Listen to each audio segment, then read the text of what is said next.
आज का हमारा जो लेक्चर है वो उन बच्चों के लिए है जो अपनी इन 5 ऑक्सीडेशन नंबर को ठीक से ना पढ़ के अपने क्वेश्चन को गलत करने की पूरी तैयारी में लगे रहते हैं। ठीक है, मैं यहाँ पर सोडियम, मैग्नीशियम, ऑक्सीजन की सिंपल -2 इन सब की बात करने के लिए नहीं आया हूं। मैं NaCl की बात करने के लिए नहीं आया हूं कि Na+Cl-। मैं उन 5 कॉम्प्लेक्स ऑक्सीडेशन नंबर की बात करूंगा जिसमें बच्चे गलती करते हैं। जैसे पहला केस समझाऊंगा ऑक्सीजन का, जैसे लोग बता देते हैं कि नहीं सर ऑक्सीजन का मोस्टली -2 होता है। दूसरा लंबी चौड़ी बात करेंगे हम लोग पेरोक्साइड पे। तीसरा हम लोग बात करेंगे कि अगर कोई कंपाउंड कोवैलेंट है, फॉर एग्जांपल फॉर्मिक एसिड है, फॉर्मेल्डिहाइड है, अगर कोई दूसरा कंपाउंड इस तरह का आ गया नाइट्रोबेंजीन है, तो उसमें अगर कार्बन की ऑक्सीडेशन नंबर निकालनी है तो बेटा हम लोग कैसे निकालेंगे। उसके बाद कुछ और भी रूल्स हैं जो मिक्स्ड ऑक्साइड वाले हैं। बच्चा घबरा जाता है कि सर मिक्स्ड ऑक्साइड वाले में क्या करेंगे,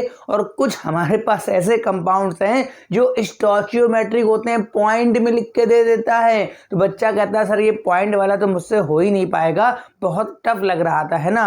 और टीचर अवॉइड कर देता है कि छोड़ो ये तो कभी आते नहीं है, नहीं तो आपको पढ़ के जाने हैं। तो पहला हम लोग बात कर लेते हैं अपने सिंपल गैस की। देखो भाई ऑक्सीजन की नॉर्मल ऑक्सीडेशन नंबर -2 है। अगर किसी को लग रहा है कि मैं यहाँ चैप्टर पढ़ाने आया हूं, तो नहीं भाई, चैप्टर नहीं बताऊंगा। चैप्टर में सिंपल बातें, मैं उन 5 कॉम्प्लेक्स ऑक्सीडेशन नंबर की बात करूंगा जो बच्चे हमेशा गलत करते हैं। जैसे दिमाग में फितूर होता है कि ऑक्सीजन पे -2 चार्ज ही होता है, ऐसा नहीं है बेटा। ऑक्सीजन अगर कभी भी फ्लोरीन के साथ जुड़ जाएगा, फ्लोरीन एक ऐसा एलिमेंट होता है जिसकी इलेक्ट्रोनेगेटिविटी इतनी हाई होती है कि उस पर चार्ज हमेशा -1 ही आता है, चाहे कुछ भी हो जाए। अगर आपको किसी ने बता रखा है कि ऑक्सीजन पर -2 चार्ज रहेगा तो गलत है बेटा। अभी आगे पेरोक्साइड का भी डिस्कस करेंगे, वो तो बहुत टफ होता है, ठीक है ना। अगर मैंने कहीं पर OF2 लिख दिया या कहीं पर मैंने O2F2 लिख दिया तो इस केस में फ्लोरीन तो अपना -1 ले ही जाएगा, तो -2 यानी कि ऑक्सीजन का यहाँ पर ध्यान रखो, ये +2 आ जाएगा, मतलब मिथ्या है कि ऑक्सीजन पे -2 ही रहेगा। दूसरा यहाँ अगर मैं -1 दूंगा तो कि 2 ऑक्सीजन है तो O पे +1 भी आएगा। मतलब बच्चा यहाँ जब क्वेश्चन देखता है ना और दिमाग पे जोर डालता है पेपर में, तो कहता है सर मेरे को तो ऑक्सीजन का या तो -2 बताया गया है या फिर पेरोक्साइड वाले केस में -1 बताया गया है। तो वहाँ कंफ्यूजन में बच्चा गलत कर देता है, क्वेश्चन ही छोड़ देता है, ठीक है। ये पहला केस थोड़ा सिंपल सा। देखो दूसरा, बहुत सारे बच्चों को पेरोक्साइड बॉन्ड ही नहीं पता होता साहब कि पेरोक्साइड बॉन्ड हम लोग किसे बोलते हैं, ठीक है ना। पेरोक्साइड बॉन्ड का मतलब ये बताया जाता है कि जहां ऑक्सीजन के बीच सिंगल बॉन्ड हो तो उसे हम पेरोक्साइड। अगर आपको भी इतना पता है तो आपको लगभग आधी बात पता है, पूरी बात आपको नहीं पता है। अगर आपको इतना पता है कि जहां OO के बीच सिंगल बॉन्ड होता है उसे हम पेरोक्साइड बोलते हैं, तो आपको आधी अधूरी बात पता है। आप पेपर में अपना क्वेश्चन गलत करने के लिए पूरे समर्थ हैं, पूरे सक्षम है, ठीक है। देखिए यहाँ पर अगल बगल जो एलिमेंट होते हैं उनको इनसे डिसाइड होगा कि ये पेरोक्साइड बॉन्ड है कि पेरोक्साइड बॉन्ड नहीं है, ठीक है ना। अगर बेटा ये जो बगल में एलिमेंट लगे हैं A, अगर इसकी इलेक्ट्रोनेगेटिविटी ऑफ A है ना ये कम हो जाए और इलेक्ट्रोनेगेटिविटी ऑफ ऑक्सीजन ज़्यादा हो जाए तो हम बोलेंगे पेरोक्साइड बॉन्ड है। मतलब जो अगल बगल में एलिमेंट लगे हो ना, इनकी इलेक्ट्रॉन विड्राइंग पावर ऑक्सीजन से कम होनी चाहिए। जैसे यहाँ पर ऑक्सीजन -1 तब जाके यहाँ पर +1 आएगा, ठीक है। अगर बगल वाले एलिमेंट ऑक्सीजन से ज़्यादा इलेक्ट्रोनेगेटिव हो गए तो उन पर आ जाएगा नेगेटिव, तो यहाँ पर आ जाएगा पॉजिटिव, तो ये पेरोक्साइड बॉन्ड नहीं होगा। फॉर एग्जांपल अगर मैंने लिखा F सिंगल बॉन्ड हो, यहाँ पर मैंने F लिख दिया। अब किसी को अगर इतना पता है कि बस OO के बीच सिंगल बॉन्ड देख लो साहब, वो चाचा आपका पेरोक्साइड हो जाएगा। गलत बात है, ऐसा नहीं होता है। यहाँ पर आपका है देखिए -1, यहाँ -1 तो ऑक्सीजन पे आ गया +1 भाई साहब, ये किसी भी कीमत में आपका पेरोक्साइड बॉन्ड नहीं है, ये आपका पेरोक्साइड बॉन्ड नहीं है, भले ही यहाँ पर OO के बीच सिंगल बॉन्ड हो। अगर मैंने कहीं लिख दिया फ्लोरीन, ऑक्सीजन और H, अब देखिए यहाँ पे -1 तो ये +1, ये +1 तो ये -1, ठीक है। ये भी भाई साहब पेरोक्साइड नहीं है क्योंकि एक ऑक्सीजन पर आपका आ गया +1 चार्ज। बात समझ रहे हैं। तो अगर पेरोक्साइड देखना है तो दोनों ऑक्सीजन के बीच सिंगल बॉन्ड हो, साथ में दोनों पर आपका -1 चार्ज हो। जैसे हाइड्रोजन पेरोक्साइड की बात करें तो HOOH इस तरह से आएगा, तो यहाँ पर भी H का, तो भाई H की इलेक्ट्रॉन विड्रॉइंग हो से कमी होती है ना, तो ये +1 ये +1, तो यहाँ -1 तो अगर पेरोक्साइड बॉन्ड पहचानना है तो केवल सिंगल बॉन्ड से नहीं पहचाना जाएगा, वो बेटा किससे पहचाना जाएगा, अगल बगल के जो एलिमेंट लगे हैं, ठीक है। जैसे मैंने कहा ये पेरोक्साइड बॉन्ड नहीं है, वो ये भी भाई साहब पेरोक्साइड बॉन्ड नहीं है। बच्चा आएगा एग्जाम में क्वेश्चन दे देगा, बताओ क्या ये पेरोक्साइड है, वो बिल्कुल ओपन करके लिख देगा और आप बिल्कुल टिक लगा के आ जाएंगे, हाँ साहब मैंने तो पढ़ा है कि O के भी सिंगल बॉन्ड होता है साहब, ये बिल्कुल पेरोक्साइड है, फटाफट इसको बना लीजिए बेटा। तो बेटा अब बात कर लेते हैं कि पता कैसे चलेगा किसी कंपाउंड में पेरोक्साइड लिंकेज है कि नहीं। तो बहुत से बच्चे क्या करते हैं, कहते हैं सर मुझे सिखाया गया है कि मैं स्ट्रक्चर ड्रा कर लूंगा, अगर मेरे को O सिंगल बॉन्ड O दिखेगा तो मैं समझ जाऊंगा पेरोक्साइड बॉन्ड यहाँ पर है। नहीं, ऐसा नहीं करना है। आपको एक एग्जांपल दे रहा हूं, H2H2O8 बड़ा फेमस एग्जांपल है। आप क्या करेंगे, सिंपल ऑक्सीजन का जो चार्ज -2 होता है उसको लगाकर H का जो +1 होता है उसको लगा दीजिएगा।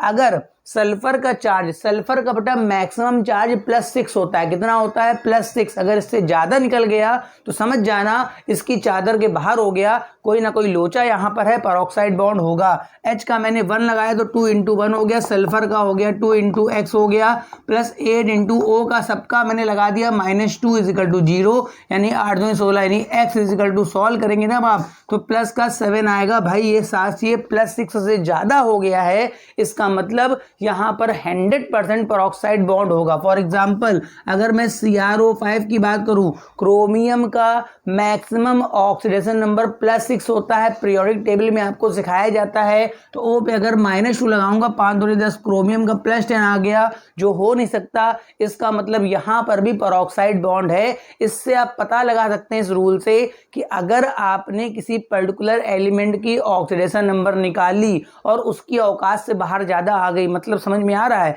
मतलब उसका होना चाहिए +6 मगर निकल आया +7, पेरोक्साइड है। हाँ, इसका स्ट्रक्चर ड्रा करना है। सल्फर पे मैक्सिमम 6 बॉन्ड बनते हैं, डबल बॉन्ड हो, ये आपको अपने गैस वर्क से ड्रा करना पड़ेगा कि किस तरह से मैं मैनेज करूं कि सल्फर के 6 बॉन्ड और इस तरह से मेरे पूरे हो जाए। बात समझ में आ रही है। तो ये पेरोक्साइड लिंकेज दिख रहा है बीच में आपको, सल्फर की इलेक्ट्रोनेगेटिविटी ऑक्सीजन से कम होती है, पता है ना, O के नीचे आता है, तो ये पेरोक्साइड लिंकेज होगा। ये एक CrO5 है, ये आपके बारे में इसकी डिटेल होगी, ऐसे बटरफ्लाई शेप का बनता है, यहाँ पर भी पेरोक्साइड बॉन्ड है, ठीक है। अब आप मेरे को एक कमेंट करके भेजेंगे, क्या ओजोन में ये जो बॉन्ड बना हुआ है, क्या ओजोन में पूरा ये जो बॉन्ड बना हुआ है O सिंगल बॉन्ड हो। आप खुद पूछिएगा और लोगों से कि क्या ओजोन में ये जो बॉन्ड बना है ये क्या पेरोक्साइड बॉन्ड है क्या, ये क्या पेरोक्साइड बॉन्ड है क्या।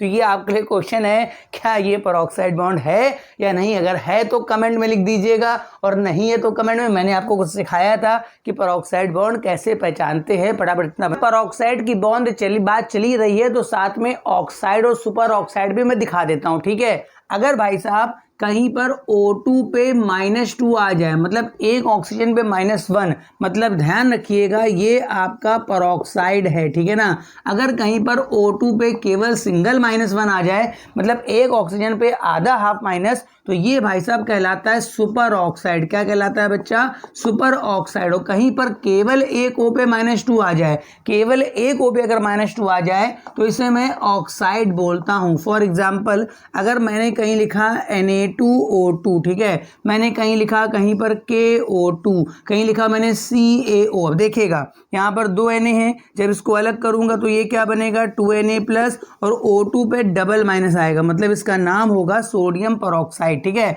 यहाँ पर K है, एक ही है, तो K पर +1 तो O2 पे आएगा -1, इसका नाम बताइए क्या होगा, पोटेशियम सुपर ऑक्साइड। यहाँ पर कैल्शियम पे होता है डबल प्लस, O पे -2, यानी O पे सिंपल -2, इसका नाम क्या हो गया, कैल्शियम ऑक्साइड। मतलब इस तरह से आप बता सकते हैं कि अगर आपको कहीं O2 पर डबल माइनस, मतलब पर ऑक्सीजन -1 मिलेगा तो बेटा पेरोक्साइड। अगर एक ऑक्सीजन पे आधा हाफ, देखो 2 O पे -1 है तो एक O पे -1/2 मिलेगा तो मैं बोलूंगा सुपर ऑक्साइड। और अगर एक ऑक्सीजन पे आपका -2 अकेला मिलेगा तो मैं बोलूंगा पेरोक्साइड। फटाफट नोट कर लीजिए क्या क्या हो हो गया नंबर 1 पे मेरे पास फ्लोरीन भाई साहब का गड़बड़ केस हो गया। दूसरे नंबर पे हमने सबसे इंपॉर्टेंट सीखा परऑक्साइड, उसके बाद बात कर ली सुपर ऑक्साइड की और ऑक्साइड की भी बात कर ली, ठीक है।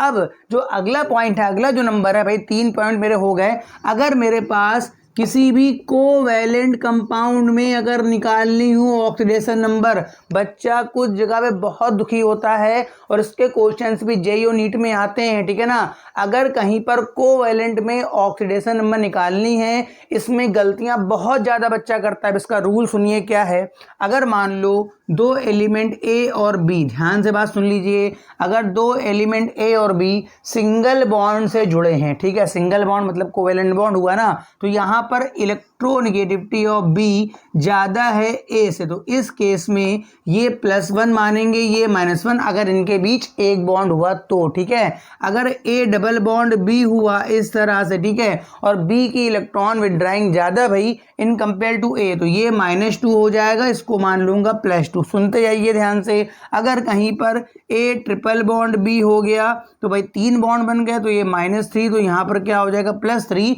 अगर इलेक्ट्रोनेगेटिविटी ऑफ बी ज़्यादा है ए से, अगर एक ही ज़्यादा हो जाए आप उल्टा कर दीजिएगा। एक आखिरी पॉइंट, अगर कहीं पर कोई इस तरह से कोऑर्डिनेट बॉन्ड बना हो, ठीक है ना, अगर कहीं पर इस तरह से कोई कोऑर्डिनेट बॉन्ड बना हो तो आप सिंपल सा उसको ए और यहाँ ए पर प्लस और बी पर माइनस करके सिंपल बॉन्ड में कन्वर्ट कर लेंगे, तब आप सॉल्व करेंगे इस पर्टिकुलर ए का ऑक्सीडेशन नंबर निकालना। मैंने क्या कहा, अगर कहीं पर आपका कहीं कोई कोऑर्डिनेट बॉन्ड टाइप का बना हो ना, तो पहले आप क्या करेंगे, उसको सिंगल बॉन्ड बना लेंगे और उसके बाद ए पर आप बनाएंगे प्लस और बी पर माइनस, उसके बाद आगे आप सॉल्विंग करेंगे। बात समझ गए। अब मैं इसका कुछ एग्जांपल यहाँ पर बताने वाला हूँ और एग्जांपल्स को आप ध्यान से देखेंगे, ठीक है। फॉर एग्जांपल कहीं लिखा है N double bond O, coordinate bond O और यहाँ पर O पे माइनस, ठीक है। मुझसे कह रहा है कि इस नाइट्रोजन की ऑक्सीडेशन नंबर बता दो। फिलहाल यहाँ सारे कोवेलेंट बॉन्ड है मोस्टली, मगर ये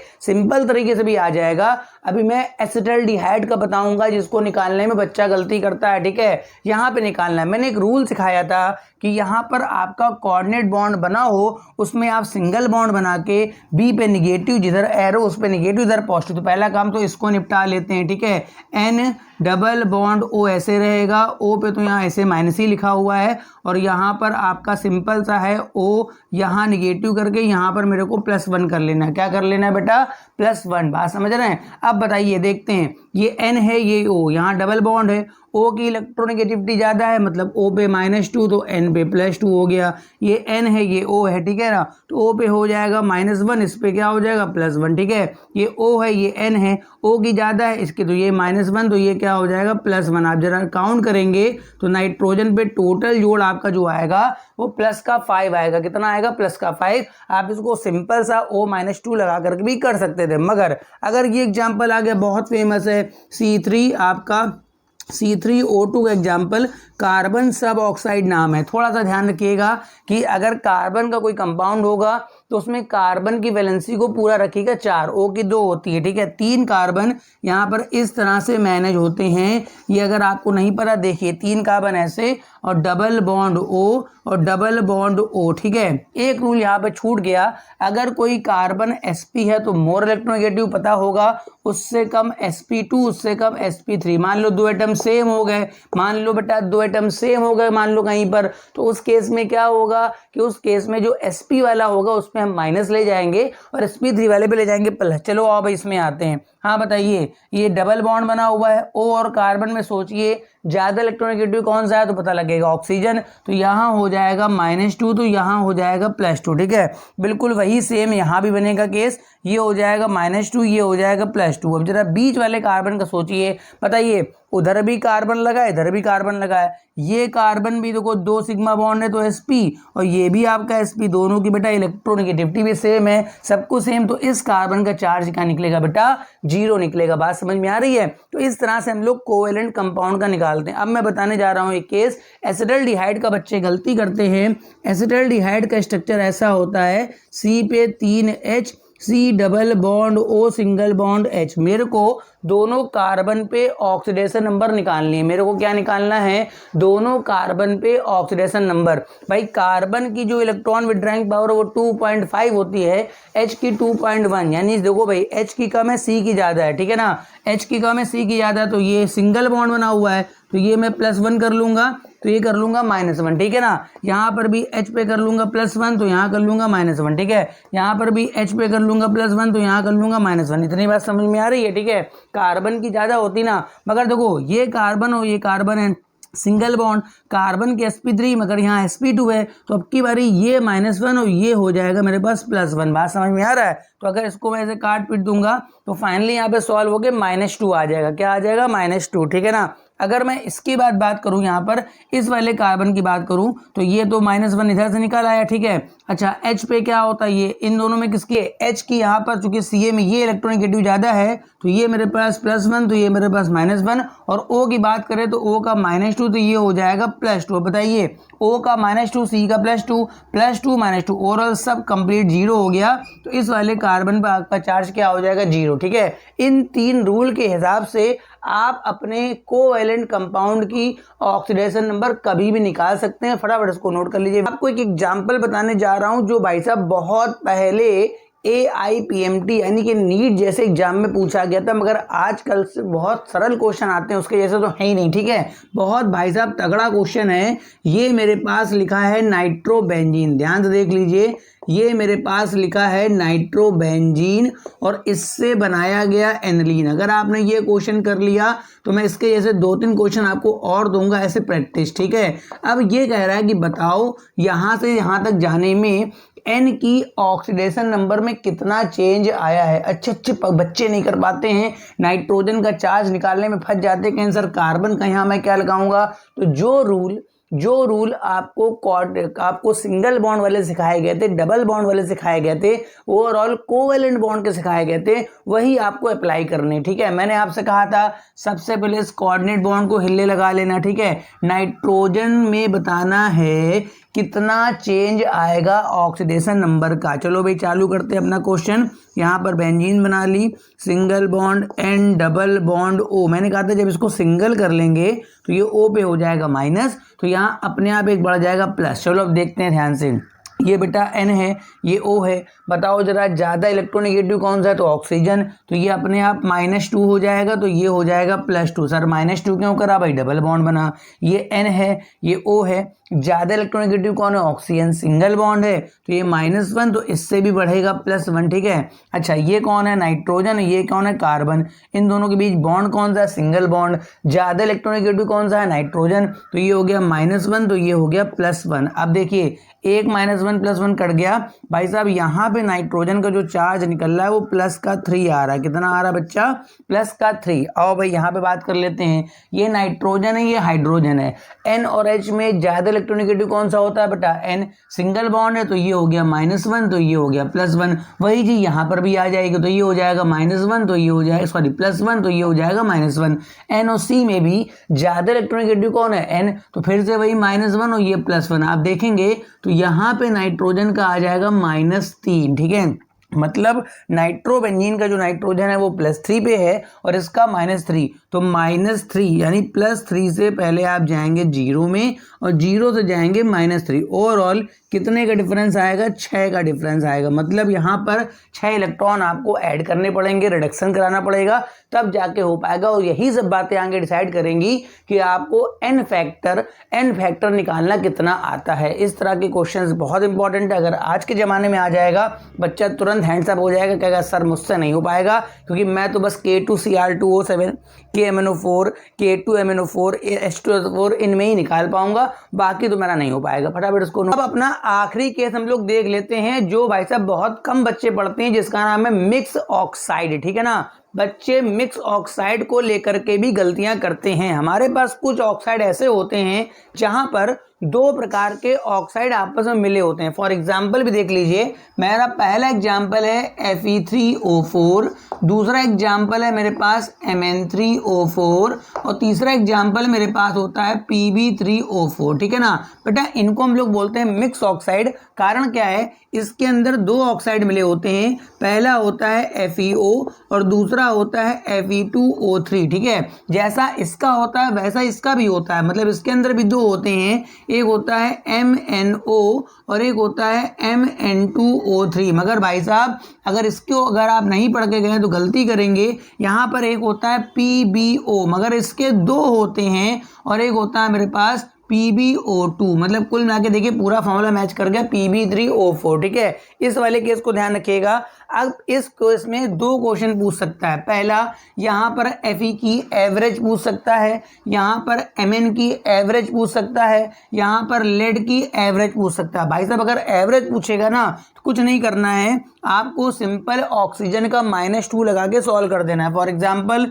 3 इंटू Fe का x मान लिया प्लस 4 इंटू -2, आपको पता है सबका जोड़ 0 होता है, तो 3x = 8 हो जाएगा, x = 8/3। मगर ध्यान रखना ये तब आंसर सही माना जाएगा जब आपसे कहा जाएगा एवरेज। अगर एवरेज नहीं कह रहा है, अलग अलग कह रहा है, तो आपको अलग अलग ही करना पड़ेगा। एवरेज वाला तो बच्चे को बता दिया जाता है, अलग अलग वाले में गलती होती है। यहाँ बताइए -2 तो यहाँ पे +2 होगा, 3 दूनी 6, 2 से कट जाएगा तो ये +3, तो आंसर आएगा +2 +3। यहाँ पर भी आंसर +2 -2 फिलहाल ओ का नहीं पूछेगा, यहाँ पर भी +3। यहाँ वाले की बात कर लें तो ओ का -2 तो यहाँ तो +2 है, मगर यहाँ -2 तो ये +4। तो ध्यान रखिएगा अगर एवरेज पूछेगा तो आपको इस तरह से निकालना है। और अगर कहीं उसने ये पूछ दिया कि इस ऑक्साइड में जो दो मेटल प्रेजेंट हैं उनकी अलग अलग बता दो, तो बच्चा इस वाले केस में गलती कर देगा। भाई साहब आई एक क्वेश्चन आपका जेईई और नीट का ना चला जाए, इस वजह से मैंने ये 5 कठिन ऑक्सीडेशन स्टेट के लेक्चर को बनाया। बात समझ में आ रही है? अगर लेक्चर पसंद आया हो तो लाइक कर दो, और इस तरह से छोटे छोटे वीडियो जो आपका एक क्वेश्चन नीट और जेईई में सही कराने में मदद कर सकते हैं, अगर उसका आपका सब्सक्रिप्शन होगा तो आपके पास पहले नोटिफिकेशन आ जाएगा। नहीं होगा आपको वीडियो ढूंढना पड़ेगा। Thank you for watching.